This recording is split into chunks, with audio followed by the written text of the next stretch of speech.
Is there anything you would have done differently? We reported a true story. Our colleague Brian Williams is back in Kuwait City tonight after a close call in the skies over Iraq. Controversial Supreme Court nominee Brett Kavanaugh and questions about Kavanaugh's drinking in the past. Sean Hannity, come on up, Sean Hannity. Today, Andrew Cuomo is having a moment. Howdy, y'all. I'm Chris Steyerwell. And I'm Eliana Johnson. Welcome to Ink-Stained Wretches, El Wretchos to our friends, where we break down what's going wrong and what's going right with the American news media. Eliana Johnson, we can't wait to say it because it's what the entire world is talking about, which is how good your hair looked in the fourth Republican presidential debate that you helped moderate. Hair game, 10 out of 10. A lot of time and effort and human beings. A lot of human labor went into that hair. With the sheen of an otter's coat and a deep luster. Oh my gosh. My dear Jessica was among a legion oh my gosh. of people who observed that your hair looked spectacular. Thank you. That's the Thank you. What was it? The Gary Shandling joke, which is no matter what was going on, Gary Shandling would say, "How's my hair?" So we can answer in the affirmative. Thank you. 10 out of 10. All credit to the wonderful News Nation hair and makeup artists. I do that on the side too. That's also part of my work at News. Okay. Shall we talk about the debate? Well, we should. We're coming to you from Tuscaloosa, Alabama, where we are. And what's the name of the restaurant here? What's the name of the bar? Do you remember? The Lookout. Yes. Christian is substituting for Colin. Christian's the road crew. And we're at the Lookout, and I say this with real love for the Hotel Indigo in Tuscaloosa, Alabama. The Lookout is on a interstate overpass.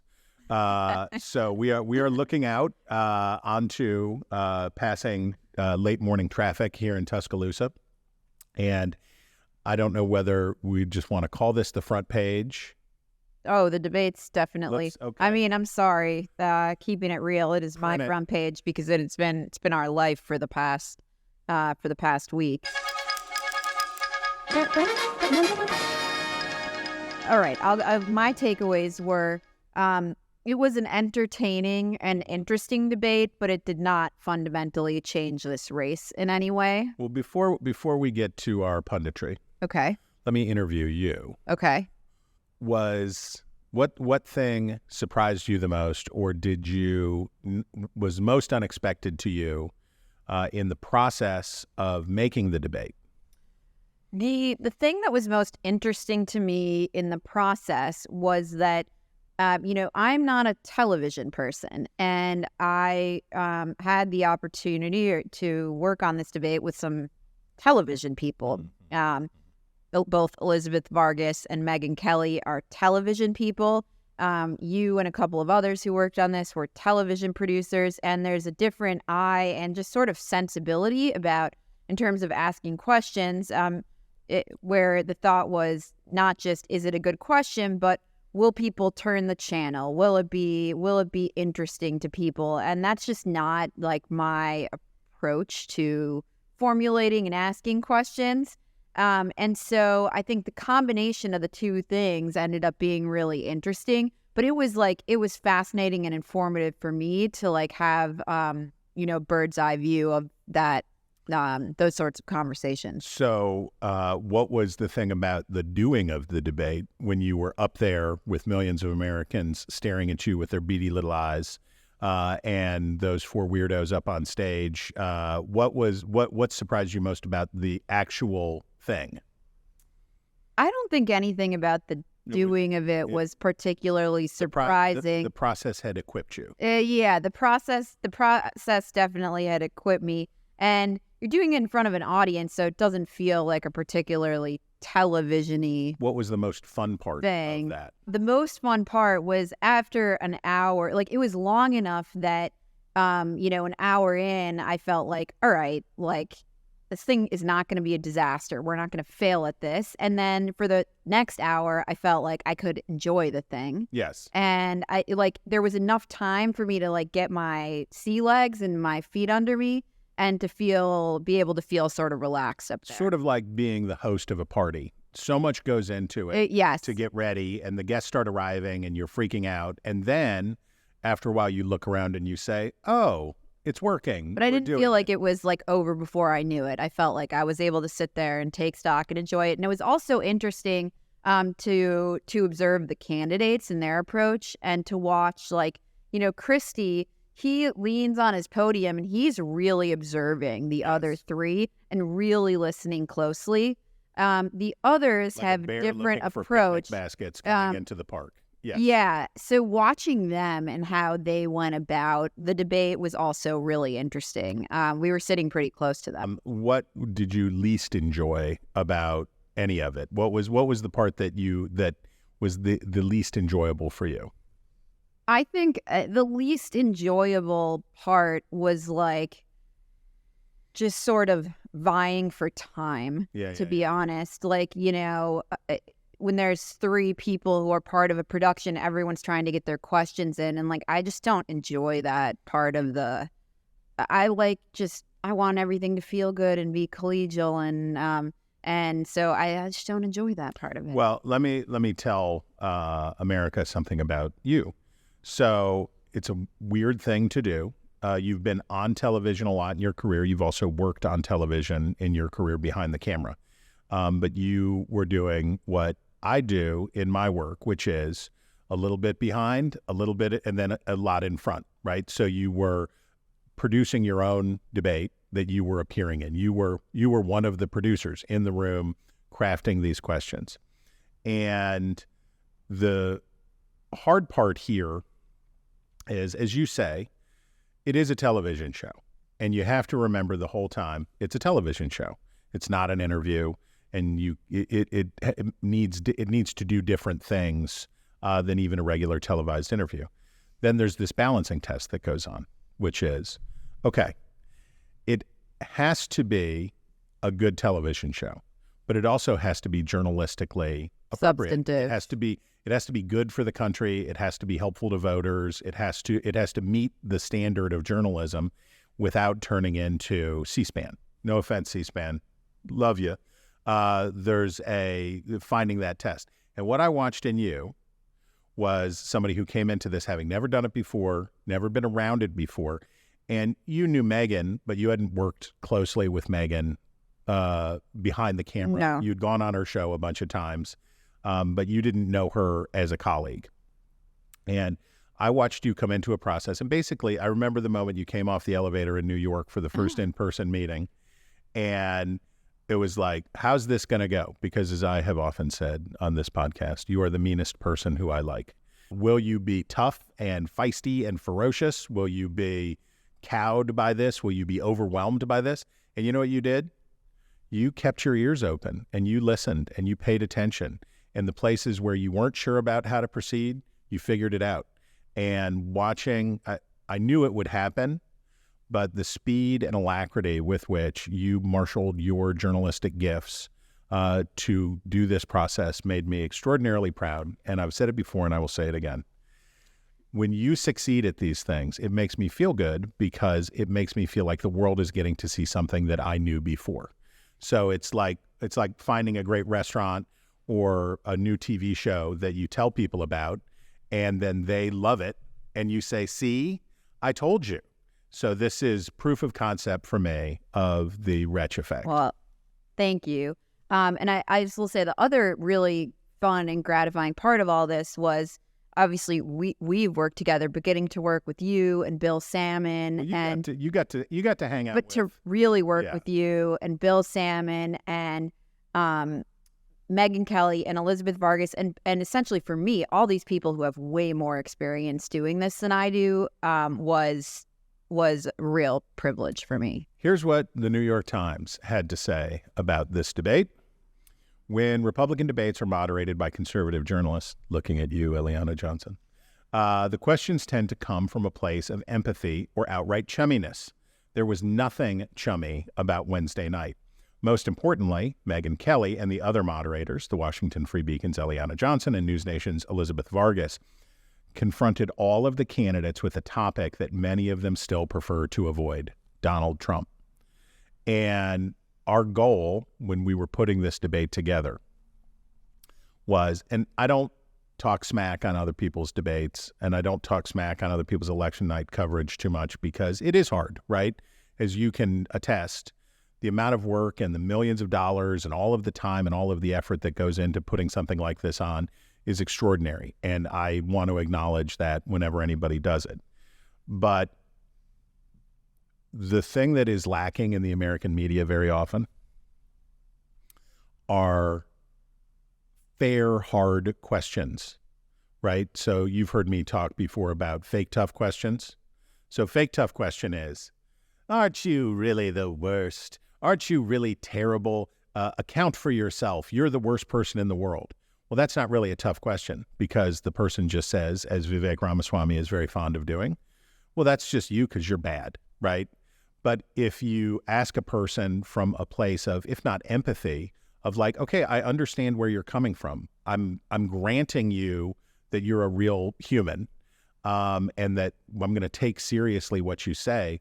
Now we're going to test it. That's a much harder question to answer than just a phony adversarial question. And I think we all of us wanted to come at this from a place where we're taking what they're saying and their ideas seriously, and in many cases are sympathetic to them. Certainly I am. Yeah. And by the way, that made it was hardest for you in that space because, you know, Megyn obviously has points of view on things. But you're coming from, you're representing a publication that definitely has a point of view, right? Absolutely. There's a point of view that the Washington Free Beacon has, and you as editor-in-chief are championing. And so finding a way to do that and be journalistically not just creditable, but excellent was really good. It was really, really good.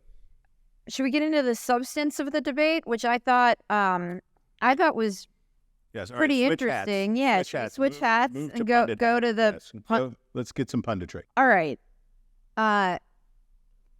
Chris Christie. I thought, Dude's a beast. look, I know he's not going to be the nominee, but there was a moment when he went after Ron DeSantis a couple of times about not answering questions directly. Let's play one of those clips. The question was very direct. Is he fit to be president or isn't he? The rest of the speech is interesting, but completely non-responsive. And if we were in a courtroom, they'd strike the answer and say, Governor DeSantis. No, they you're wouldn't. Smart, they would say you're that a smart they would man. argue that No, they would. No, they wouldn't. They would Chris. strike the answer No, they wouldn't. because you're not answering You it. just Is he don't fit? like. You is have he your. fit? You have no. your thing. Is he fit you or have isn't your he? thing. No, I don't have my thing. We don't. He's the thing. Is we he do fit not or want isn't to he? do someone You're talking that's about him almost being 80 years old. It doesn't mean Ron, that somebody is he couldn't fit? get Chris, this reminded me of that moment in 2015 or 16 when he went after Rubio, where he just was twisting the knife. Like, it was an accurate and effective evisceration of what was happening on the stage. And I just thought he in many ways, he's just an extraordinarily talented communicator. And I thought he had a very, very good night. The other moment that was memorable to me was when I think I had asked Vivek Ramaswamy a question about attacking Nikki Haley, where he said, you know, I could have changed my name to Vicky, make Vivek Vicky. And he said, oh, I'm not attacking her faith. I think I'm attacking her authenticity. Right. And he held up the note card and said, she's corrupt. Nikki equals corrupt. And I said, Governor Haley, would you like to respond? And she said, no. It was memorable. Real clutch move. So did you think, I've gotten two different opinions. So I thought, to me, those were the two most memorable moments of the debate. Did you think that was effective for her to do or not? So it would have been more effective if she wouldn't have said anything else. If she would have only said, she should have just said no. No, I agree. And then just stopped. But then and then she stopped herself. So it would have been more effective if she would have just said, with a benign, not in anger, but in sorrow. No. Because she did that very well. She had a few of those lines in there. I thought Christie was very good. I thought his white knight on Nikki Haley was not good, because especially when you have a woman on stage, the only woman on stage, don't you pick on my girlfriend. You can't say that. And if I were Nikki Haley, I would have gently reproved Chris Christie after he said that. And I don't remember in the run of things whether there was a pause or whether she got a chance, but I would have said gently, thank you, Chris, but I can fight my own battles. That would have been a good moment for her, but obviously it's hard to do in the scrum, in the hurly-burly. I thought Ron DeSantis had his best debate. So what did you think were his best moments? So there were the Ron DeSantis of his first run for governor in Florida was a sycophantic, tell me what I need to say and I'll say it person. And in 2018 in Florida, it was, I will go on Fox News and kiss Donald Trump's patootie around the clock. Once in office, we met a new Ron DeSantis, pugilistic, didn't care what anybody thought, kind of mean, right? Like kind of a hard, mean man, which matches the energy of a lot of the Republican Party, right? There's a lot of dudes in the Republican Party who are like, I'm sick of the woke and I'm sick of the whatever. So he adopted this tough guy, jaw set persona. In the primaries, in the primary process to this point, we went back to the old Ron DeSantis, right? Vague, evasive, triangulating, upsucking, whatever. The old Ron DeSantis. Now, his rictus, his body language of the arms at his side and the face that looks like somebody shot his dog, not super, right? It's not a super. But he would never have a dog. Yeah, that's true. A dog would be way too messy. But is his obvious the look on his face when Megyn was asking him the question about, basically the question was like, why are you so bad at this? Was it like, what's up, bro? And the look on his face of just like he didn't know whether he was going to puke or whether he was going to cry. So it's not, that stuff's not great. But what is a good fit for the Republican electorate is, yeah, well, so what? So what? And we saw more of that DeSantis, and he asserted himself more because after a year of wasting time trying to be an alternative to Trump, he's trying to be an alternative to Nikki Haley. And I think he got back to some version that works.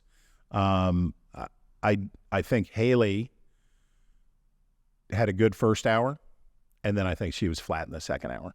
You know what I think DeSantis' best moment was when Christie responded that I trust parents. Nobody loves my kids more than I do. My husband actually had my family was texting during the night, and when I got off stage, there was text from my husband, I love Chris Christie's kids more than Chris Christie. No.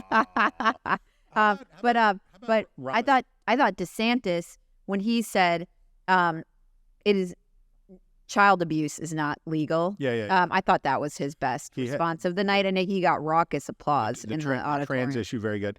Ramaswamy, Chris Christie's fat, says go eat dinner, you fatty. Like just the. It's Trump, but delivered with less charm and humor. I think the thing for Ramaswamy is you're probably not a professional wrestling aficionado. I was not. My father would never take me to the wrestling down at the Wheeling Civic Center, but certainly the heel character where Ramaswamy is playing to the audience in the hall to get the boos, right? Like, yeah, boo me, I love your boos. I feed off your boos, man. So I'm going to insult everybody. I'm going to be whatever. I noticed, though, that Ramaswamy, so basically the stage was divided correctly. You had the conservative old Republican Party on one side, and you had the MAGA nationalist Republican Party. It was interesting. There was like a little bromance going on between DeSantis and Vivek to team up and go after Haley. And then the other side of the Christie stage. and Haley were teaming up to go after the other two. But it was interesting because I did see Christie and DeSantis chatting in the commercial break, and they seemed to be friendly. And afterwards, they spoke, and I think DeSantis.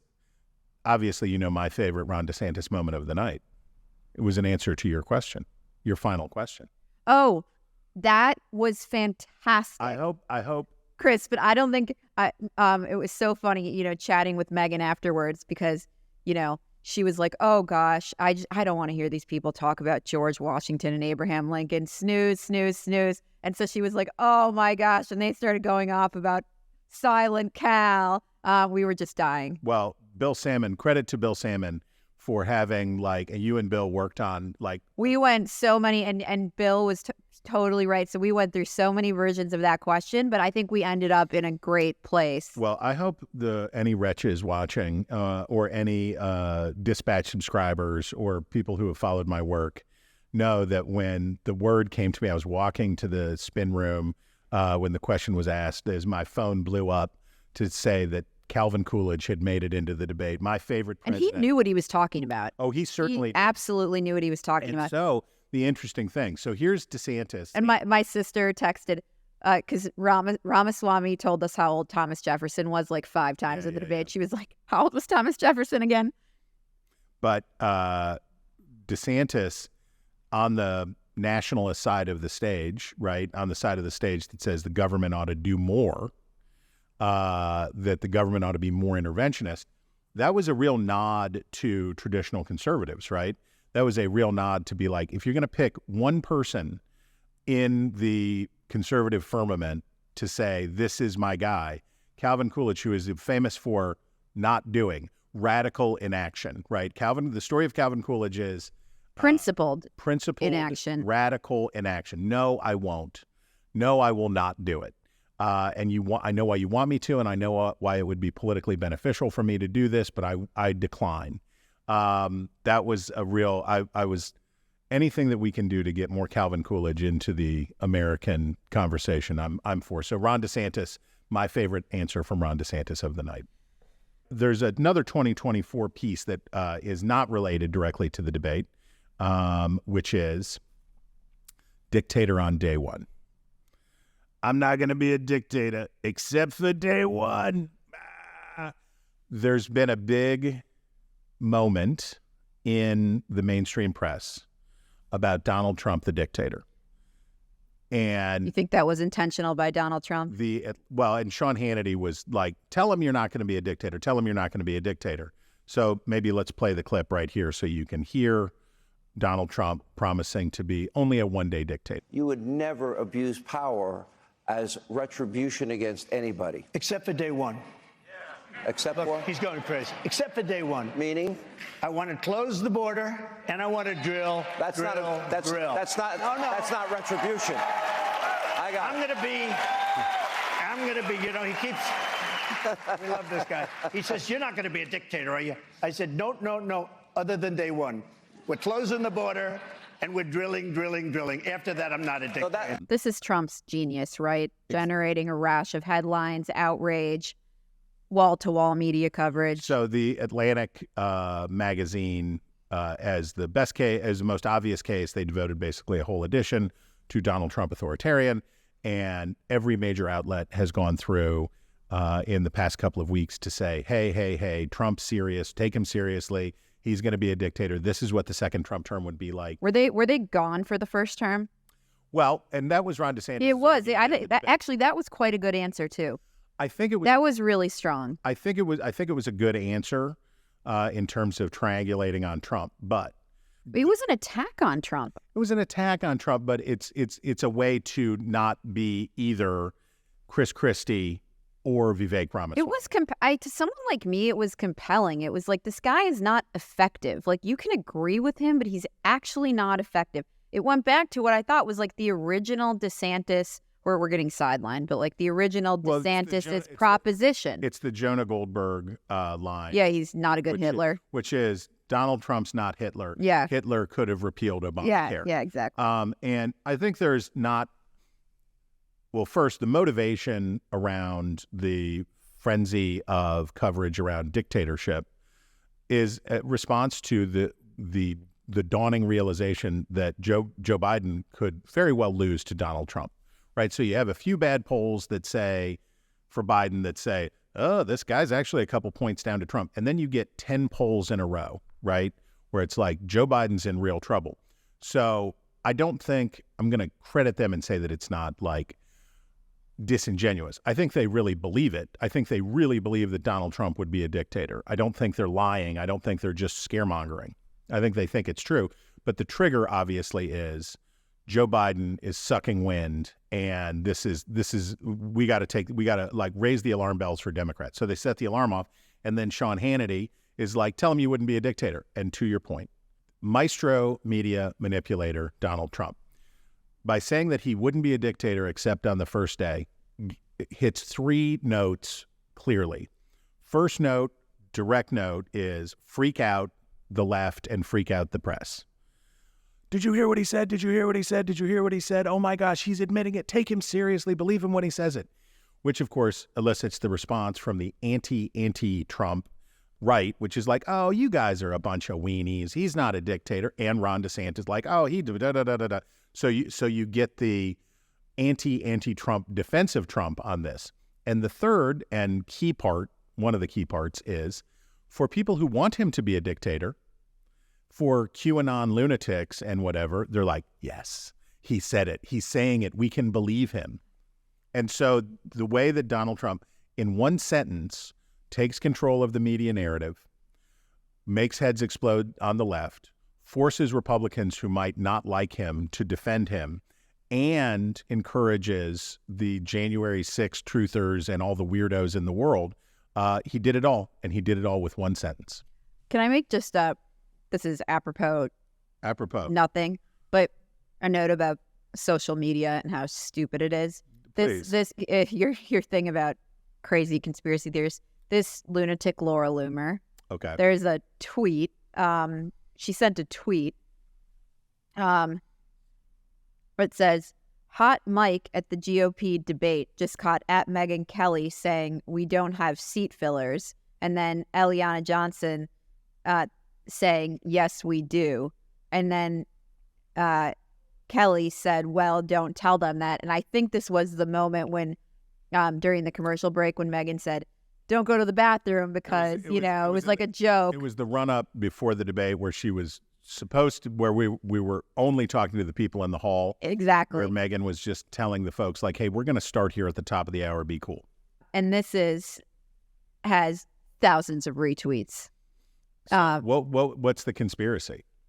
I have no idea. Do we have that there were seat bots? Fillers? I have no idea. I have no idea. But it's like, well, so by the way, have you had more interaction with the insane since this debate? Have you? I don't really do a lot of social media, so I don't. Me neither. But sometimes they find you. Sometimes they still find you. And the few times that I've done these things, I just try to like block out the. I have a couple of public facing email addresses, and that's why I don't check them on the regular. Yeah, I don't. So anyways, I saw this because I, look at Twitter, and this is like the only thing showing up in my feed. Okay. All right. Last thing before we leave the debate. What did Vivek Ramaswamy say to you all when he and his family came up to the desk? Are you willing to divulge what he said? Oh, he said, I'd love to chat with you at some point because I think some of my views are misunderstood by you and your publication. And I said I'd be more than happy to sit down with you. So look forward to it. When the Free Beacon comes out with 9/11 as an inside job next week, we'll know. We'll know that Vivek got to you. Explained. Exactly. But I look forward to it. And he was he was gentlemanly. All of the candidates afterwards were totally gentlemanly and gentlewomanly. It's just did you ever see the sheepdog cartoons, the old Warner Brothers sheepdog cartoons, Sam the Sheepdog and the Wolf? You ever see those? No. So the whole thing is there's a time clock, and the wolf and the sheepdog arrive in the meadow. They both punch in the time clock, and then they go to work. And they're chasing each other and bashing each other with rocks and doing all this stuff. And then when the whistle blows for lunch, they take a break. They go sit under the tree, drink coffee, and smoke cigarettes. And by the way, that was a better time in America when you could show a wolf smoking a cigarette in a cartoon. They do their thing, and then the whistle blows, and they go right back to beating each other over the head. That there's a little element of that in that stuff. Should we go to MSNBC canceling Mehdi Hasan's show? Yes. Do you know anything about this? You know, I had read the Semafor reporting in the run-up to this, and Max Tanney at Semafor reports that MSNBC is canceling the outspoken opinion host Mehdi Hasan's weekend program and show on the streaming service Peacock. Two people familiar with the move, which MSNBC privately announced to staff Thursday morning, told Semafor that Hasan will become an on-camera analyst and fill-in host. And the gossip in the run-up was that he was too controversial over Gaza and, in Israel. I don't actually think that's why. And we had talked about this before, that Voices on the Left. Yeah, they were critical of this. I don't think that's why, because the network, it says the next sentence is, the network plans to expand host Ayman Mohiuddin's weekend programs to 2 hours. And he shares Mehdi Hasan's views, essentially. I mean, he's not an opinion host, but so I don't really think that's why. They basically say it didn't rate. The silencing, did I see correctly, by the way, that White House interns had sent a letter to President Biden protesting his support for Israel? Staff. Yes, the interns said that this is not what they signed up for, and they're quite upset about it. And I thought, staffers, it's even worse. I know there were interns too, and my thought was, wouldn't it be fun if you could say to the interns, well, I guess it's not a good fit for you, and please enjoy the rest of your time at Cal State Fullerton. You know what? This isn't what I signed up for from interns. From interns. Actually isn't what we signed up for. Right. Your opinions as an intern. Childish. Exactly. Entitled children. That's a perfect transition to our Facile file. Oh, do it. Notorious mobster stunned by latest Hunter Biden allegations. Quote, mind-blowing. Thank you, Fox News. Sammy the Bull Gravano, for those of you who are under 100, was a Gambino crime family boss who I believe confessed to murdering 19 people, more than a dozen human beings that he confessed to killing when he turned and snitched on the mob, and was the key witness to put, what was his name? The Teflon Don. Anyway, not important. That he was this key witness. So a real bad person, like a person who didn't even have the honor among thieves honor, right? So he's a cold-blooded killer, just the worst. Well, Jesse Waters at Fox News invited Sammy, as his former peers called him, the Rat Gravano, to come on his television show on Fox and offer his legal analysis of Hunter Biden's prosecution. And I know that Jesse Waters knows, and I know that people at Fox know, that no one should listen to Sammy the Bull Gravano give any moral lessons about anything. But the facileness here being, we're going to suspend disbelief around Sammy the Bull Gravano to let him opine on these things. And it was a beaut. It was a facileness seldom matched. Oh, Chris, this is like right in your facile erogenous zone. Whoa. From the Atlantic, war in the Congo has kept the planet cooler. Oh, boy.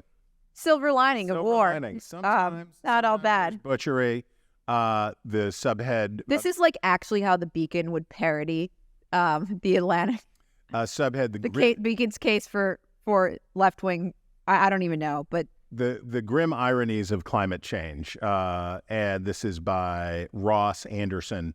The Belgian Empire invaded the Congo rainforest in the late 19th century and swiftly established itself as the cruelest imperial force in Africa. I mean, certainly top tier for cruelest imperial forces. The Germans have an argument to make here. The Congo is the world's second largest rainforest behind the Amazon, and King Leopold II treated it like a personal loot box. Goes on, just so you know, the Atlantic is anti-colonialism. In case you were wondering whether they're soft on Leopold II. It goes through and goes through and goes through about the amazing rainforests and all of these other things.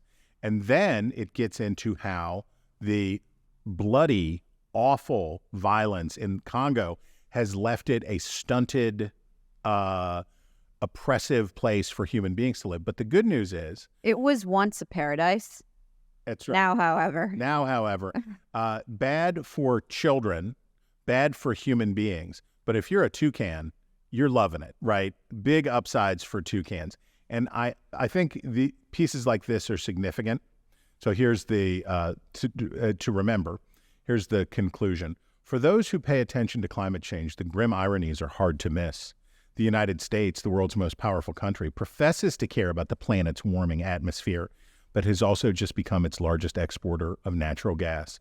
Abu Dhabi, a petrostate, is hosting the preeminent global climate meeting, and talks being led by Sultan Ahmad Al Jaber, CEO of Abu Dhabi National Oil Company. Clearly, for the foreseeable future, humanity is going to keep burning the forests that were buried under the Earth's surface hundreds of millions of years ago, and also the living ones that now cool its atmosphere. We have already dramatically shrunk the largest of them, except for one, and it may only be an outlier because of a terrible, terrible war. What about people, bro? What about people? So while Jesse Waters certainly is a contender for this week's most facile, we've got to give Ross Anderson. I agree. He's got to get the title for saying, well, brutal civil war, hacking off people's limbs with machetes, bad, but toucans loving it. What do we have next? Probably more stuff. Oh, yeah. Oh, this is an Eliana Johnson find. No more dry burgers. Oh, my gosh. We move on to the food section. No more dry burgers. McDonald's overhauls its biggest item. What say you?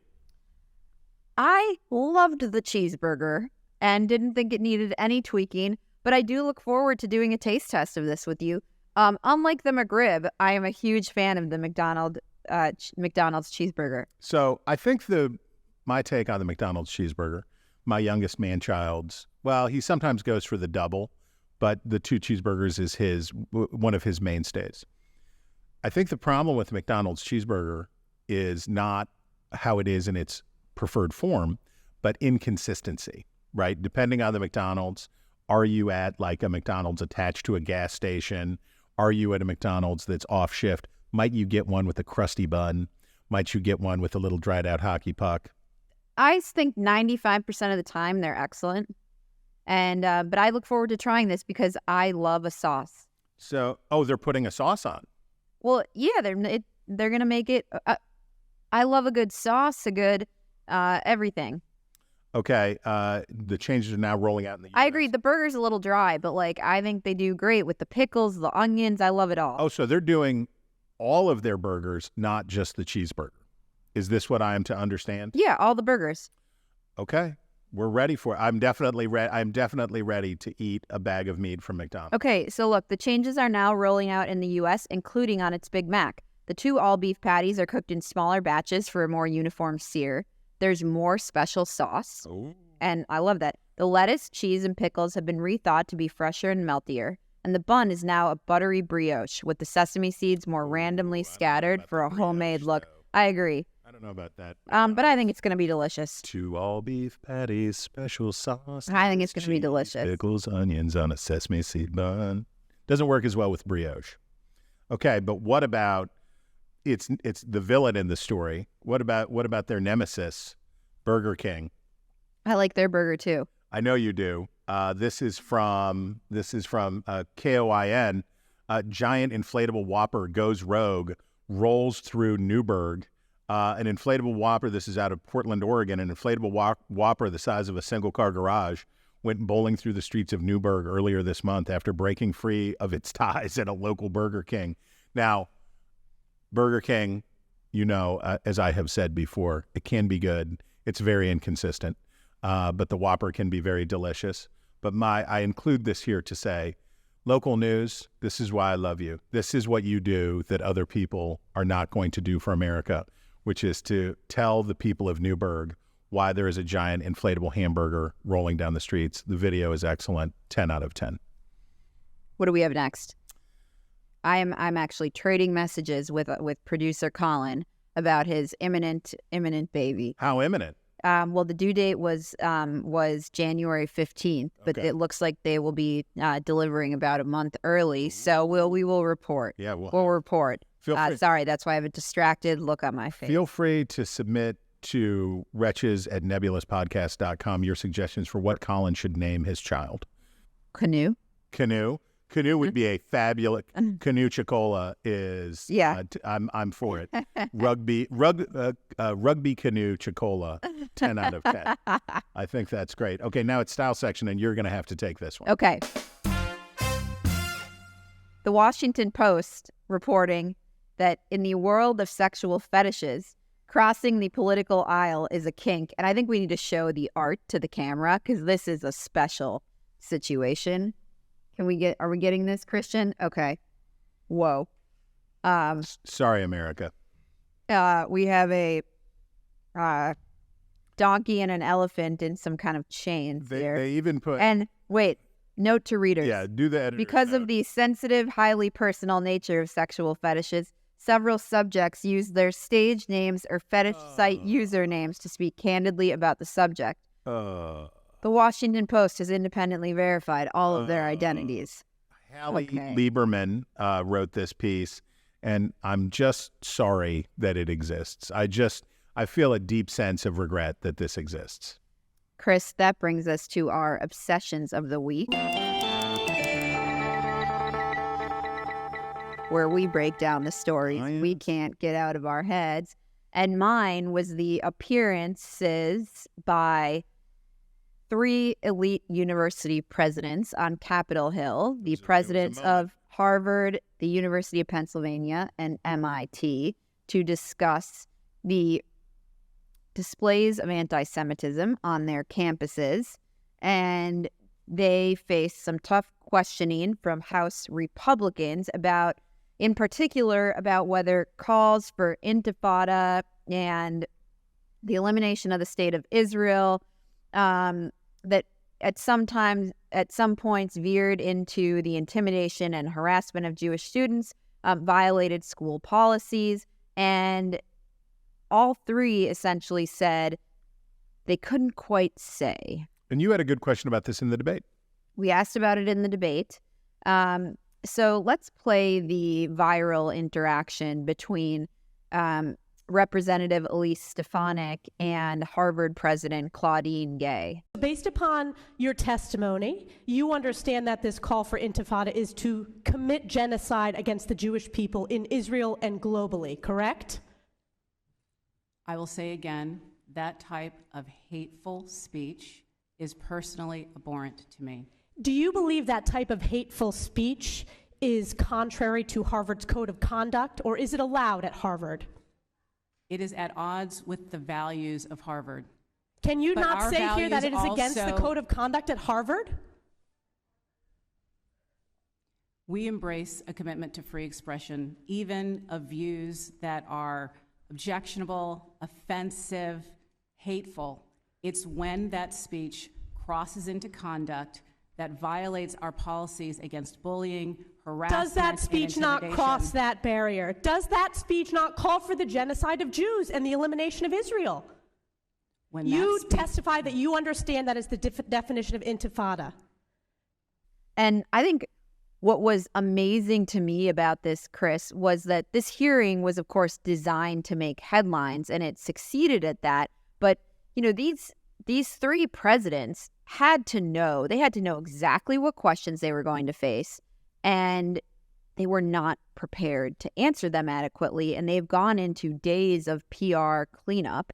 The president of Penn had to issue a video statement. After the governor of Pennsylvania. The Democratic governor of Pennsylvania denounced her. The Biden administration came out and denounced these guys. And these guys are supposed to be supposedly some of the smartest people in the country. Well, if you wanted the encapsulation, the microcosm of what's wrong with intellectual America being out of touch, here are these people who are the product of a diversity-focused, a ethnic diversity-focused, gender-inclusive, every box checked, everything right inside the hothouse. They should be. They check every box. They meet every demand of inside the academy of what criticism you might face. And the fact that it did not occur to any of these people what normal people are thinking about and talking about. So they clearly went... And how normal people talk. They clearly went knowing what the questions would be and thought that they... Not very hard to predict. And they thought they had formulated what was the answer that would win them the most plaudits inside the academy. And it was just a great moment about how our system of higher education is failing, and why our system of higher education is failing is because it's not just that they are aloof and removed from the ordinary concerns, but they are aloof and removed even within, right? There's a hothouse inside. You have Representative Elise Stefanik and the House Republican Conference and Democratic politicians on one side. It shows just how far left and how radical universities are. Just a super niche of a niche of a niche. And wow. You know, it's funny. My obsession is also higher educated related this week. New York Times, and this was flagged by an alert reader. Thank you. Stephanie Saul in the New York Times. In Florida's hot political climate, some faculty have had enough. Stephanie Saul writes, Governor Ron DeSantis had just taken office in 2019 when the University of Florida lured Neil H. Buchanan, a prominent economist and tax law scholar from George Washington University. Now, just four years after he started at the university, Dr. Buchanan has given up his tenured job and headed north to teach in Toronto. In a recent comment on a legal commentary website, he accused Florida of open hostility to professors and higher education more generally. You go on, and it says, basically she says, it's a whole thing. It's happening everywhere.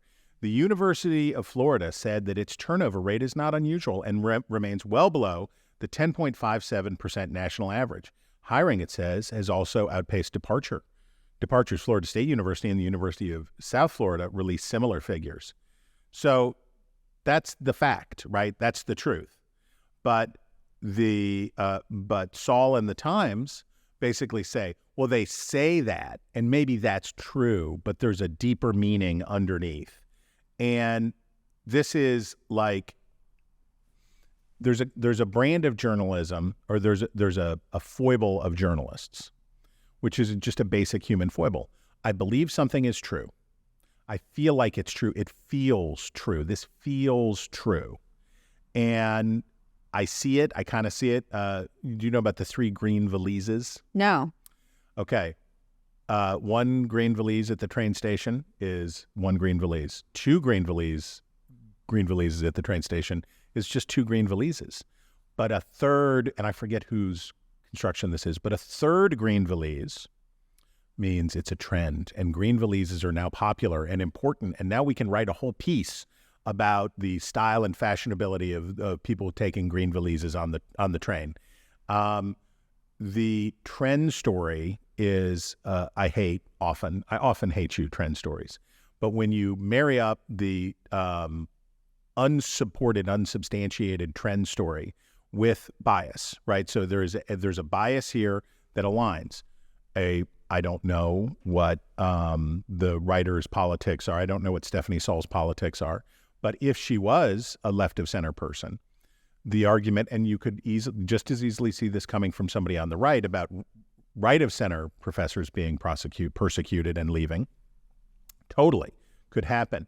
But when the facts say that it's not true, then you have to forget about the green valises, and you have to say, okay, well, how many valises are there? And what if somebody says, actually, sales of green valises are down over the past 5 years, and it's not actually happening, and we can't really do this, and it doesn't work? You know what you have to do? Give up. And you have to go write something else, or you can stick with it. Ben Sasse, president of the University of Florida, went on to X and went full sass. We hadn't seen the full sass on Twitter in some time. And he got back on and had a fun evening just lacerating the New York Times with statistics.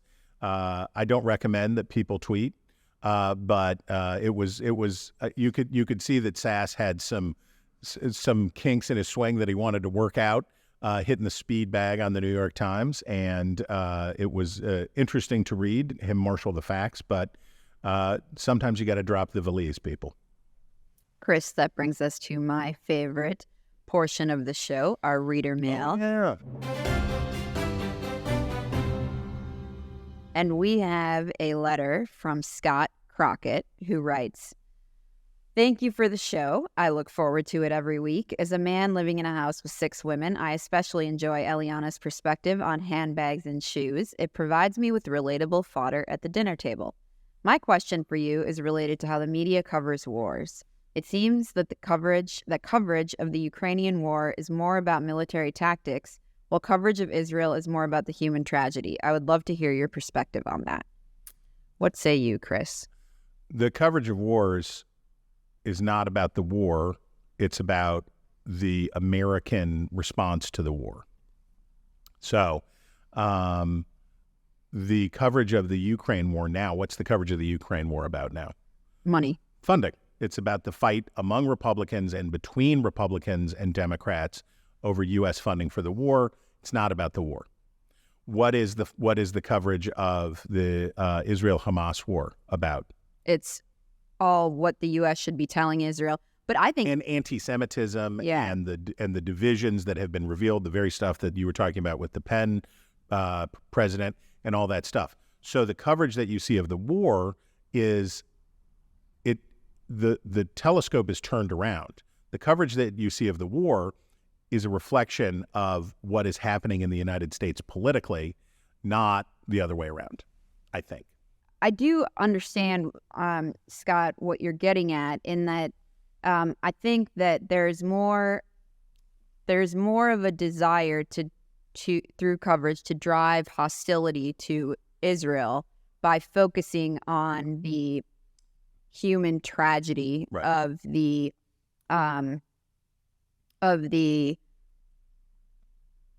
bombing of Gaza and all of this stuff.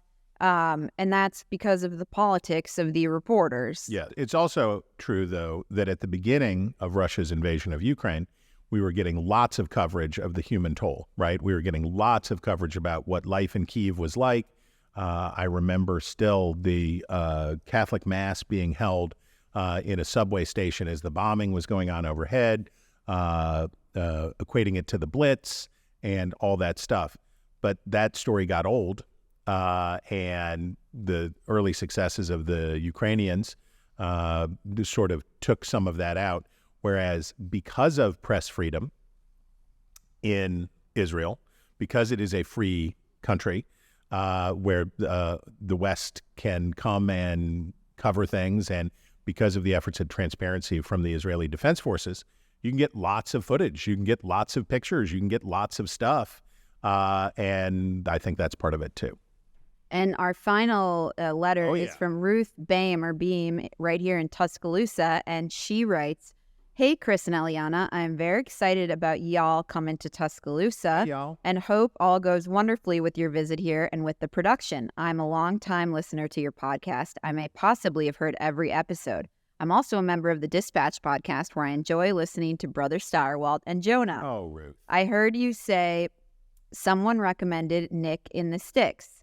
If you want something a little cleaner and closer to where you'll be, I would recommend De Palma's, Chuck's Fish, and the Avenue Pub. They're all downtown, all locally owned. Call me if you need other suggestions. Have a wonderful visit." I got 4 out of 5. No, 3 out of 4. I went to Nick's and the Sticks. I went to Chuck's Fish. We went to Chuck's Fish. And I went to the pub on the Avenue. I went to Chuck's Fish twice. You went to, well, it is quite good. It was great. Chuck's Fish is definitely the place that you have your parents take you. That's what everyone told me. It was great. It's the place that your parents take you and your English lit professor out to dinner when your grades are struggling. It was good. It certainly met the standard. The pub on the Avenue, or the Avenue pub, was good. It was good. It was like bar food, and it was good, and it was fine. I did not get to De Palma's, but I got to tell you, Nick's Filet House, 10 out of 10. I did not try that. Nick's and the Sticks.